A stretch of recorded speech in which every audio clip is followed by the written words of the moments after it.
With YouTube demonetizing independent media, please consider becoming a patron today for just $1 per month. Link below. Hey, what's going on, everyone? My name is Matt Jarbo, and this is a story that, man, when I first read about it, I thought it was fake at first. I thought it was a joke. I thought it was a prank. But no, it's true. A judge just ruled that a 30-year-old man must move out of his parents' home in New York. It's a story that has captured the national attention. People have been talking about this. A lot of, I guess, millennials are kind of looking at this with with a little bit of a raised eyebrow, like what's going to be the outcome here? What's going on? Because as it stands, a lot of people that are around this guy's age. I mean, him and I kind of come around the same generation. I'm 36, he's 30. They live at home longer than usual, and it's a more different world than it was when our parents were younger. Not saying it's any better, not explaining away or defending this guy's actions, but I'm saying I think there's a different mindset, right? And I had to move home. I had to move back home when I was 30. Because I fell on very hard times, and thankfully I could move back home, and I was able to pull myself up, and now I own a home of my own. So it's like in only a few short years. So anything can happen. This guy, I don't know if he wants anything to happen, though. So it says here, it's time for a 30-year-old man to move out of his parents' home. An upstate New York judge ruled on Tuesday. Parents Mark and Christina Rotando want their son Michael to move out, get a job, and take his broken-down Volkswagen Passat with him. Oh, he's got a Volkswagen? Yeah, get him the hell out of there. It's a Passat? Oh, come on, you hipster. Get out of there. The couple gave him several eviction notices over the past few months and even offered financial help to move him out of the house, but he won't leave without a legal fight. Now, the thing is, they offered him $1,100 to find another place. That might be first month's rent. All right, but it's like if this guy can't even afford rent on his own, that might buy him a month, and I don't think that's enough time. I'm being honest there. I just don't think a month is enough time. If he doesn't have a working car, it's once you're down, you're down. And in that respect, I've got some sympathy, but this dude putting up the fight that he's putting up is clearly nowhere does this put him in the right, So it says here that there are jobs available even for those with a poor work history like you. Get one, you have to work. Which is very true. But in a 30-minute back and forth with the judge, Michael told State Supreme Court Justice Donald Greenwood that he needs 6 more months. Greenwood called the request outrageous and encouraged Michael to address his parents directly in the room, which he refused to do. Yeah, you live with your parents. Things aren't working out very well. You want 6 more months to find a job and move out, and you won't look at him and go, "Mama, Papa, please, help your boy. Help me, Mama. Mama. Do you remember me, Mama? When I used to suckle at your bosom, Mama? Hey, you could easily play it. It's not hard. It's not hard to play the mom, right? The dad might be a little bit on the harder side because the mom could easily be played.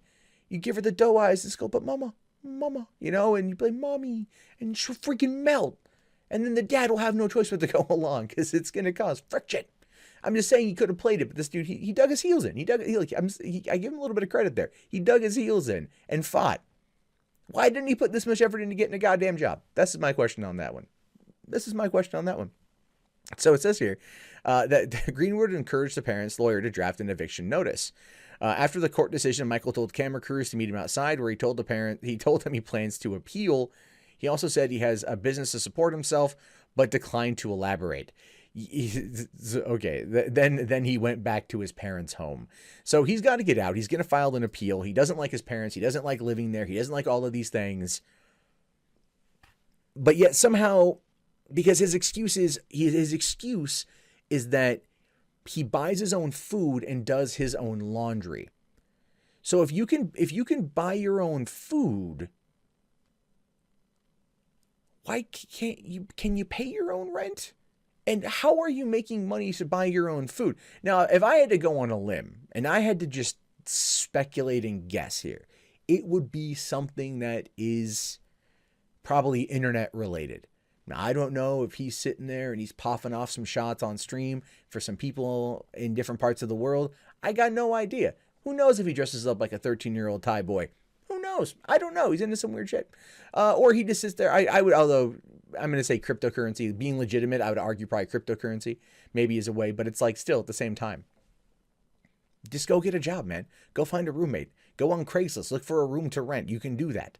If you're responsible enough to do your own laundry and buy your own food, you could probably find a place on Craigslist to rent and be okay.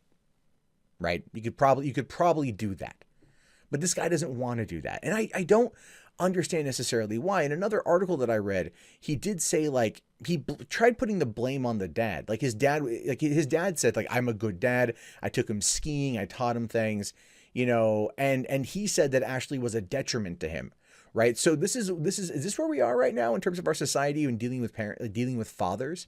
Right. A good father is considered a liability for the child's development.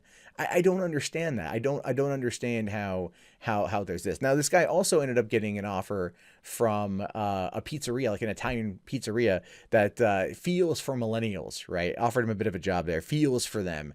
And there are people out there that will look at that and go like, oh, millennials, rah, rah, rah, rah, rah. And I'm like, look, it's not that that life and times are harder right now, but you figure from when our parents were kids to now, it's vastly different. The world has vastly changed.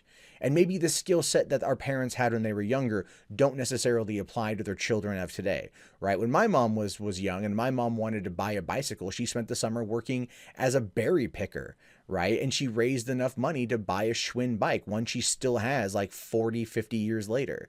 When my dad was younger, doing very similar things, they found ways to get by. But then also from 1979 to 1999, our world population doubled from 3 billion to 6 billion. Now you've got all these, extra people, extra mouths to feed. Jobs in the United States have traveled overseas.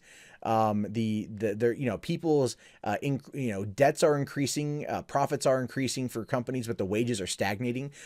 So look, I'm not getting into the full debate about our economy. Our economy needs a lot of work, and definitely a lot more jobs brought back to the United States.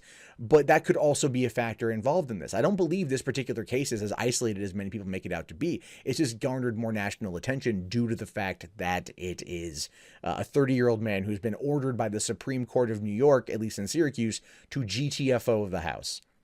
That's the part of it here. But there's also other, I think, economical and social aspects that tie into this particular story that might further explain it. Now, but here's the thing, though. At the same time, I'm trying to understand the situation. I'm not defending this guy, because clearly, if he can afford groceries, he can afford the creature comforts, what is he doing to make money? If he declined to elaborate, what is he doing? That's my question. What is he doing, and why can he up it a little bit in order to do that? I started doing YouTube 6 years ago. At one point, I was making 30 cents a day. 30 cents a day. Kept going. A couple years later, I was able to make this my full-time job. So, you know what? It takes time. So giving him 30 days to get out and get a new place is going to be tough on him. The 6-month extension, I would argue that is like look, if you're not out by that point, we're just going to burn the house down. And then you got to go. You got to leave. That's what I'm thinking is going to happen. And that's where I'm at with this particular story. But I want to know what you guys have to think about this. Do you think that this is in any way kind of a sign of our society in terms of the younger, the millennial generation, and kind of where they find themselves just trying to find a career? Has this a lot to do with just him being lazy and not caring? I mean, is there some middle ground there that we're just not fully exploring yet? And I understand that there's going to be very interesting conversations on both sides, but I like to present this from as many angles as humanly possible to get to maybe the root core of it. So anyway, leave your comments below if you guys want to help support the channel. One of the best ways to do that is through Patreon. It's a great way to support, and or you can just watch more content and thumbs up and subscribe and share it around. And yeah, if you want to do any of that, you can do it right now.